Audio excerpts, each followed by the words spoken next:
Hi, everybody. This is Professor H. On this video, we're going to take a look at middle childhood. This is the second part, which is cognitive development. This is for your developmental psychology class. All right, we're going to go ahead and get started. So we're going to take a look at theories of cognitive development, language development, and school in middle childhood. As a reminder, here is a little image that shows the stages of cognitive development according to Piaget. We had our sensory motor stage, our pre-operational stage, and now we are moving on to concrete operational stage, which is our 7 to 11-year-olds. Children become capable of using mental operations and can organize and manipulate information better in middle childhood. For example, our child, if you can recall back to the video for cognitive in early childhood, we showed you a video about conservation. Conservation task is where they had the 2 equal cups of water. They poured one into a taller glass, and the younger children were making an error where they felt like as soon as it went into the taller glass, it seemed like there was more liquid in that glass. They could not mentally manipulate the information to understand that it is the same amount and that the amount did not change. In our concrete operations, a child will be able to understand that the volume that you have in that glass does not change just because it goes into a tall, skinny cup. They are able to perform reversibility, and they are able to look at more than one concept of the problem. So they can see that, oh, there's a taller glass. That doesn't mean that there's more liquid. So anyways, they can just kind of figure that out. Classification, they are able to do as well. If you ask them, say they wanted a lot of the flowers, or these were flower stickers, and you could say, do you want the blue flowers or the flowers or all the flowers? They would just say that they would want all the flowers. A younger child would make the error of just saying red flowers because there's red flowers or more than the other ones. They can also complete seriation, which is where you put things in order from like tallest to shortest, largest to smallest, that type of ordering they're able to do in concrete operations. Once again, we've kind of evaluated Piaget's theory previously, and Piaget may have underestimated the ages at which children can do these tasks. Piaget focused on mastery of a task, not the ability to get closer to mastery of the task. And now we are able to test children's abilities in many different ways. In Piaget's day, there was not a lot of variation in how you tested children's ability to complete a cognitive task. Exposure to tasks and materials impacts concrete operational thought. In other words, your experiences in education are going to impact how well you complete a task using concrete operations. Children in middle childhood are oftentimes diagnosed with ADHD. Children can exhibit selective attention during middle childhood. That is, they can focus on one task and not pay attention to the irrelevant information. They can figure out which thing they're supposed to focus on and kind of ignore the rest. However, children with ADHD are not able to do that as well. They are not able to have their selective attention without becoming distracted for another task. They have problems with inattention, hyperactivity, and impulsiveness. Children who are suffering from ADHD often have trouble following directions, staying in line like they're supposed to, and the problems that they have with impulse control are very clearly seen during this period of development, which is why at this period we see a lot of diagnoses occur. The causes can include genetics, prenatal environment, and brain differences. For example, if you have kids that are raised by somebody with ADHD, not only do they have a genetic predisposition for it, but they also have an environmental situation, especially if the parent is an untreated ADHD person, then or a person with ADHD that is untreated, unmedicated, hasn't done the cognitive behavioral therapies to deal with the types of behaviors that are ongoing with ADHD, then those kids have kind of that disorganized environment, which intensifies their own ADHD. 8% of 5 to 9-year-olds are diagnosed. Boys are twice as likely to be diagnosed with ADHD than girls. ADHD treatments include medications, which have side effects, oftentimes including weight gain and slower physical development, sleep problems.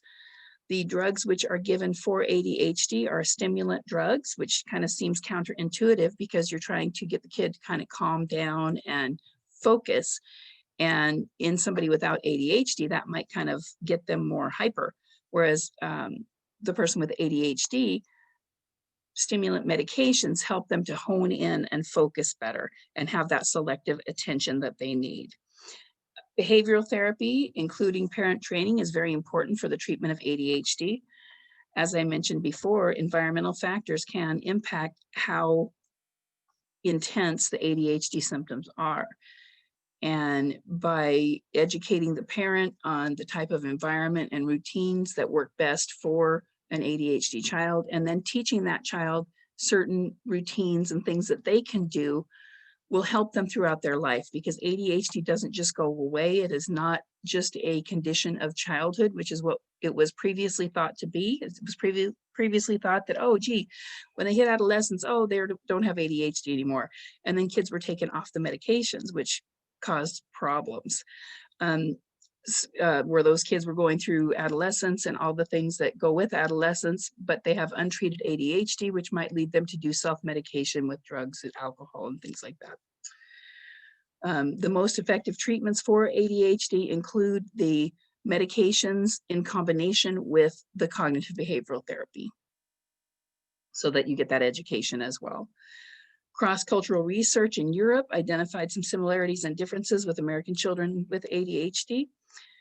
The similarities are that boys were more likely than girls to have ADHD. However, rates were varying between different countries. Like some countries had a really higher, like we say that in the United States, boys are 2 times more likely than girls to have ADHD, where some countries in Europe, they're like 8 times more likely to have ADHD. Therapies are similar. One of the differences is that there are more of the behavioral therapies applied with ADHD in Europe, and medication rates are lower. In the United States, most of the time kids are just given the medication for ADHD, but the training is not often done with the parents. The therapies are not often included, and insurances don't want to pay for a lot of therapy sessions. So ADHD is controlled mostly by medications in the United States. And that's one of the differences. European ideals are to really focus on those behavioral techniques. All right, capacity of working memory increases in middle childhood. It's just going to keep advancing for a period of time through development. Increased use of mnemonics, such as rehearsal, in other words, just repeating it over and over until you get it, memorization type things. Organization, that would be putting things in categories. Say you needed to remember a group, you could group things together to make it easier to remember.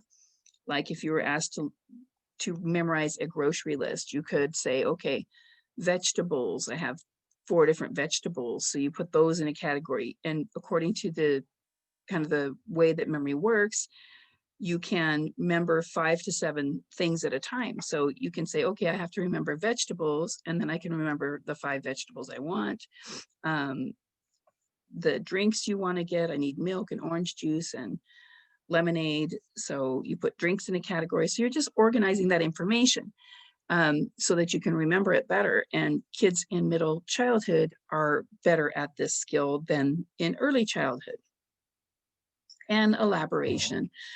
With elaboration, you're kind of using that organization and you're linking it to information that you've already learned.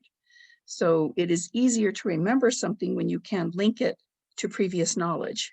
And as the children grow and develop, they're gaining more and more knowledge, which makes them able to use elaboration better. All right, and then understanding how memory works increases. So kids start to learn in middle childhood that there's certain techniques that they can use and what kind of works for them to help them remember the things they need to remember in school. And that's called meta memory, the understanding of how memory works. Children with ADHD have problems with executive function, which is problem solving as well, kind of use of time and those types of things. These are all components of executive function. Problem solving rises in middle childhood, excuse me, and there's different tests that they use to demonstrate that problem solving increases in middle childhood. They also are able to use different problem solving strategies at this time because they've learned a lot. They, as they come up through school and they're learning to use different strategies. They're better at selecting which strategy is going to work for what type of problem. However, there's little cross-cultural research. So this is basically research that's based in the United States. This is just a little graph that shows that executive function increases from age of 3 up to 10 years old. And it's going to continue to increase through adolescence as well. There are different ways that intelligence is measured. Intelligence tests are used, these IQ tests are often used for predicting school success and to kind of see where people are with school. What is intelligence? The ability for acquiring knowledge, reasoning, and problem solving. So different cultures may have different ways of measuring whether somebody is intelligent. Intelligence tests that we use in Western societies examine individual differences in cognitive development. And the most widely used tests are the Wechsler Intelligence Test for Children and Wechsler Adult Intelligence Scale. So these are those things that give you those IQ tests. These are those IQ scores. The critique includes assessing only a narrow range of abilities, and there are possible cultural biases because being able to read and do certain problem solving. We do things different in the West as some other culture, different than other cultures do. So these tests are not always fair to people from different cultures. And there are also some differences, kind of cultural differences within the United States, which make these scores on these tests not necessarily accurate for certain people. And there have been adjustments made to these tests because we're trying to make it more sensitive to those cultural differences. Things that are assessed in the Wechsler Intelligence Test include verbal comprehension index, visual and spatial index, fluid reasoning index, processing speed, working memory. So these are the things that they look at, and the results provide the intelligence quotient score. The IQ scores fall into a normal distribution, which is a bell curve. We're going to look at that in the next slide. Most people are in the middle. IQs below 70 are classified as intellectual disability. IQs above 130 are classified as gifted. So basically, this is the bell curve. Most people fall in this range, this dark colored range right here, which is somewhere between 70 and 130. When you get above that 130, you get into the gifted category, and there's some interesting studies about giftedness. One of the things is that most people who are high in the IQ, above 130 and getting into those higher ranges, are good at many things, including social skills. They're not always socially awkward as we see them demonstrate, as we see them on television. So oftentimes those people with really high IQs are also high in their social and emotional intelligence as well. When we get down here into the intellectual disabilities, People that are closer to this 70, it's broken down into different ranges. We're not going to go over that. But people who are in this area closer to 70 over here, these people can still have jobs, work, live independently. When you get down here to 55 and some down here into the lower ends, these people are not going to be able to live independently. They're going to be dependent on somebody to care for them for their whole life. When you get down into the lower ranges, these people may still will need a large amount of care where they may not be able to be toilet trained. Their language skills may not be there. So they need a really high level of care.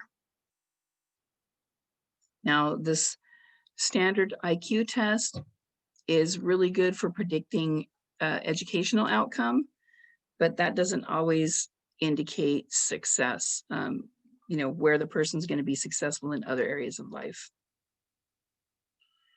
IQ and genetics, there is a genetic component to IQ.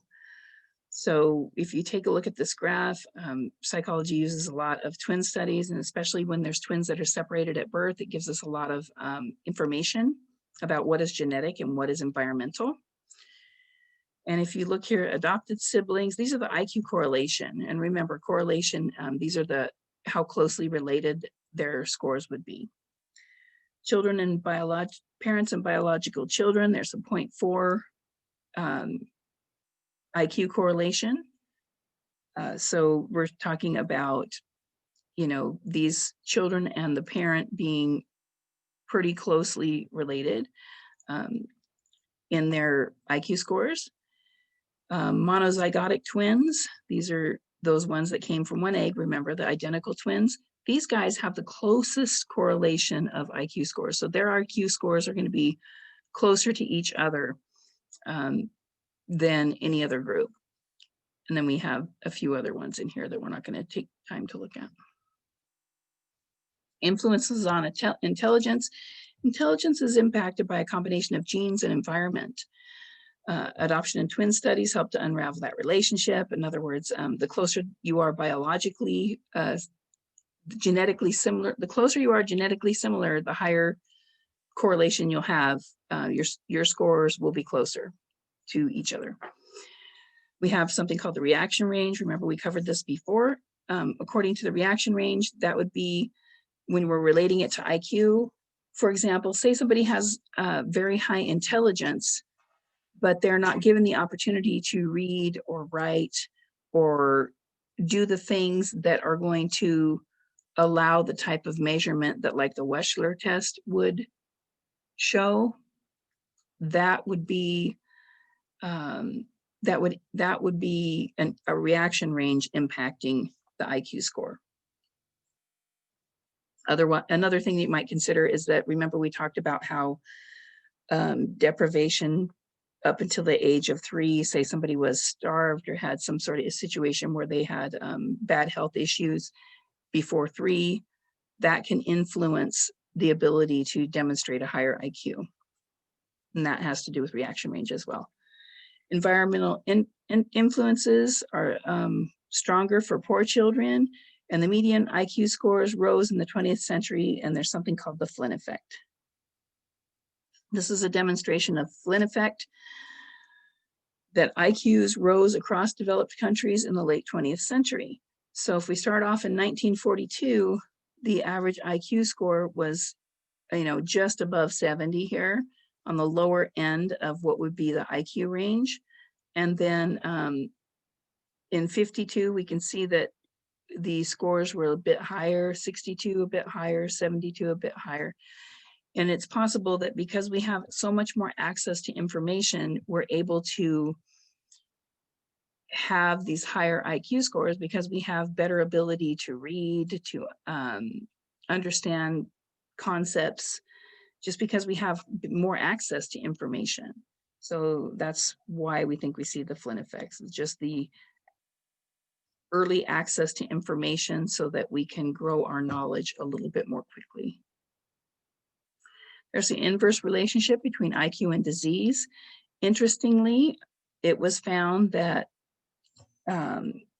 people who suffer from infectious diseases at a high rate have lower IQs. And I don't know, this is not a causal issue. There is studies that have shown that people with higher IQs have a tendency to have lower infectious disease rates. And that may have to do with the ability to work with the knowledge that you have to prevent this type of disease. And then down here on the lower IQ range, we see more infectious disease. So it's possible that these people are not able to work as well with the information that would help them to prevent getting this type of infectious disease. There's other ways to measure intelligence.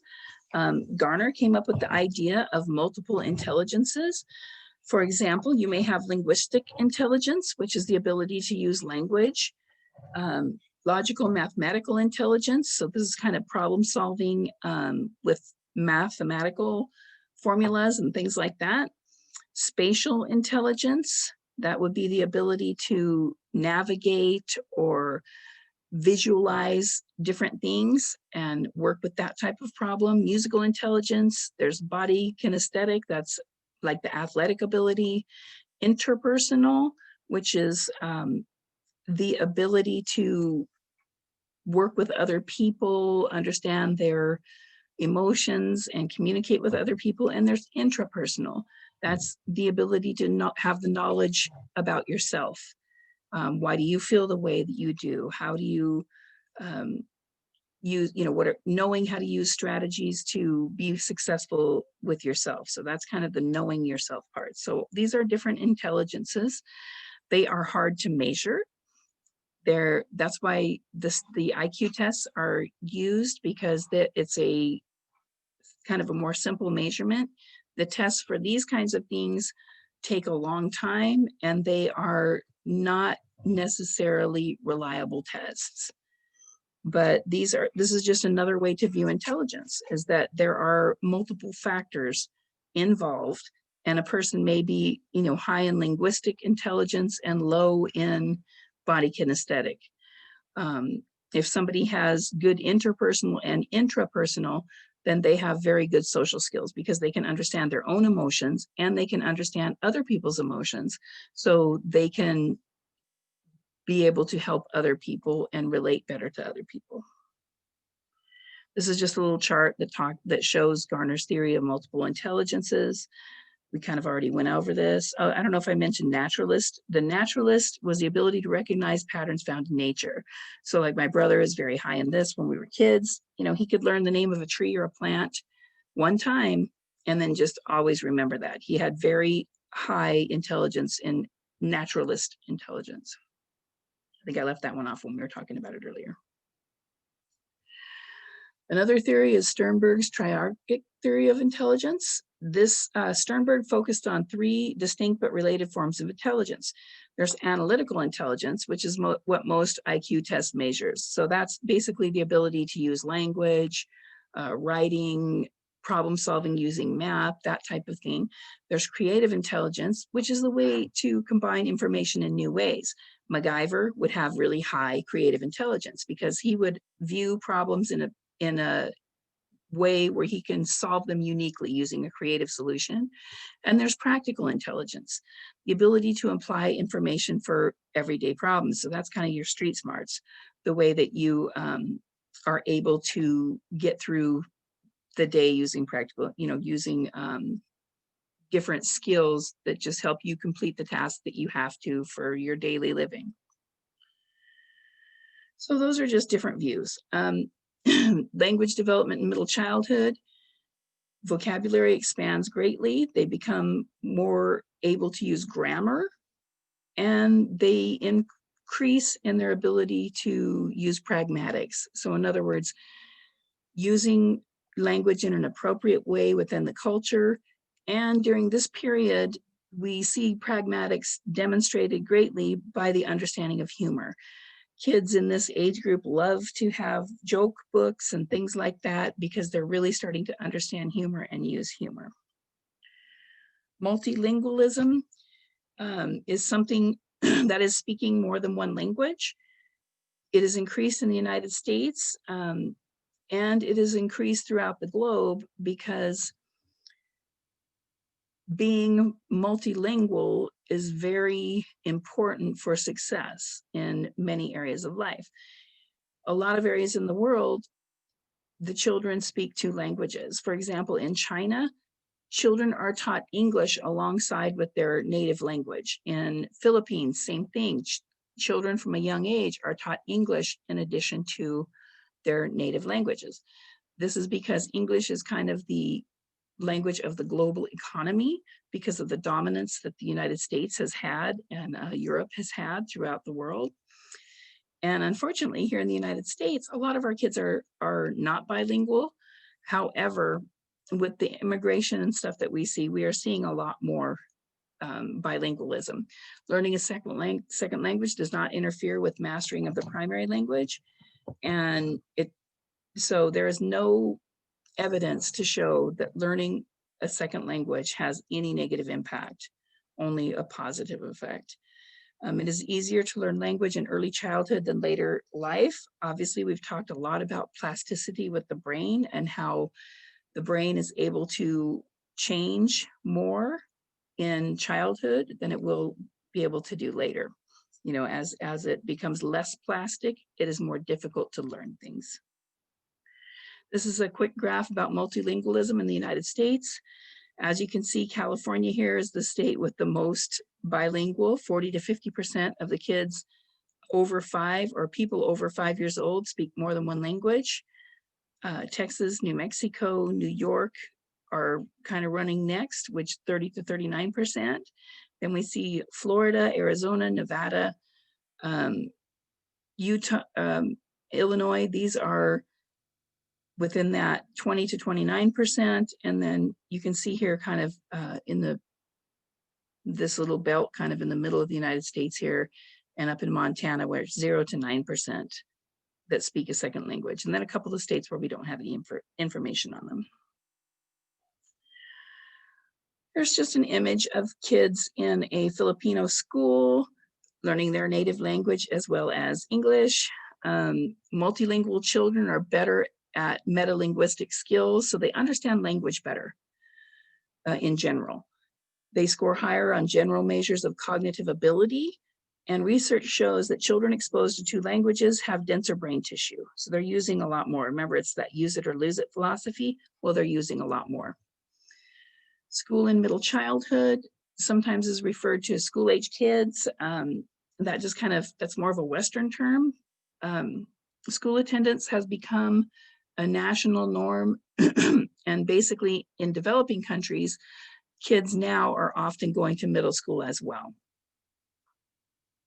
In earlier times, kids spent more time working than they did going to school, or it was very rare for kids to go to school, maybe even a generation prior in developing countries. However, now it is becoming much more common. This is a graph from your book, talks about Guatemalan children and parents.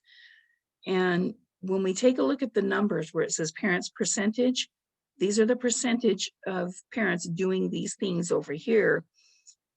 For example, girls learned weaving a generation before. 87% of the girls learned weaving. Now, pretty much none of the girls are learning weaving, they're just going to school instead.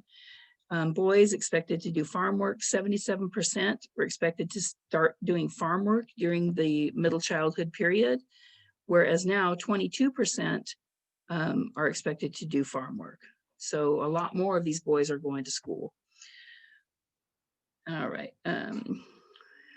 Learning to care for younger children. Boys were caring for younger children 53% of the time. Now it's down to 7%.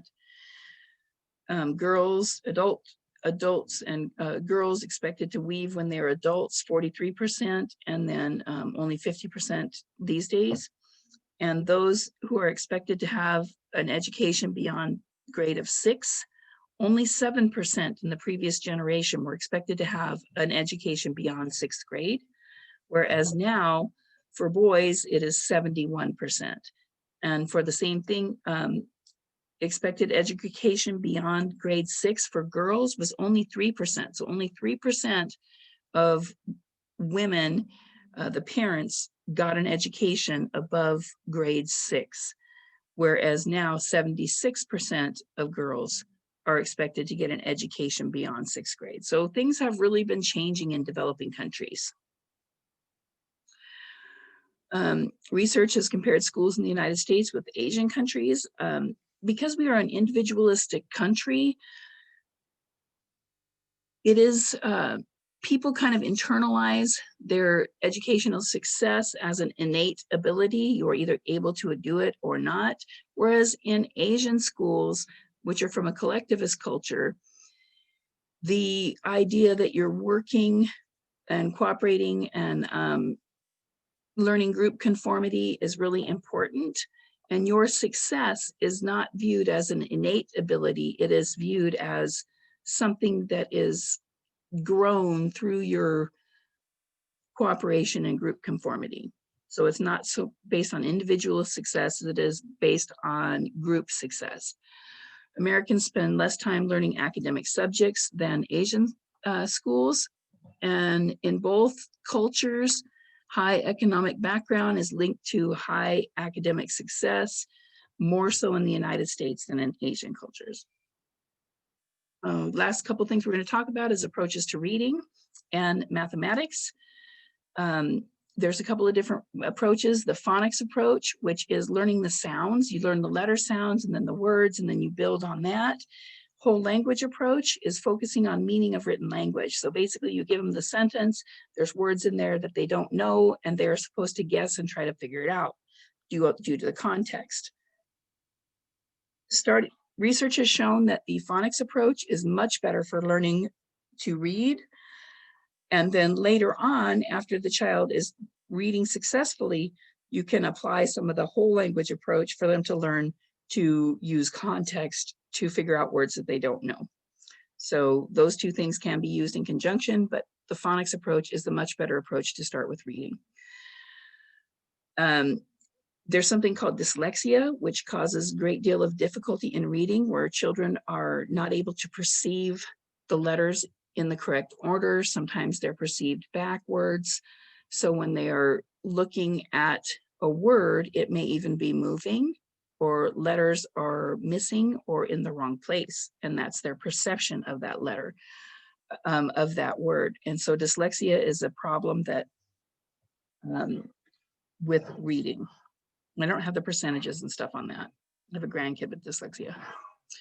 Okay, learning math skills that's called numeracy, the understanding of numbers, and it develops in the first couple of weeks. There's also evidence that animals have a certain idea about numeracy. In other words, if you were to show things in a successive order, like for a small baby that's a few weeks old, if you show them one thing and then you block it off and you put one other object behind the screen, and then you lift up the screen and all of a sudden there's 3 objects, it seems to surprise the baby. The baby's expecting to see 2, they see 3, and this is something that they can measure with babies. So we know that numeracy starts very early. Counting starts early as well. And then simple addition and subtraction are started by 5. So by the time they're in middle school, they're starting to do multiplication and things like that that are a little bit more complicated. Just like dyslexia is a problem with language, dyscalculia is a problem with being able to work with numbers. And cultures vary in timing and approach to math skills. So here we do formal education in the West. However, there are other situations where children use practical skills and practical intelligence in order to develop their math skills. So this is an image from your book. It says street children may learn math from transactions involving the objects they sell. Here a boy sells candy in a park in Rio de Janeiro, Brazil. So there are different ways that people acquire mathematical skills. All right, that's it. This was not a great presentation, but I just wanted to get it done for you. A little bit bumpy, but here it is. All right, guys, I hope you have a good day. Take care, and I'll see you in the next one.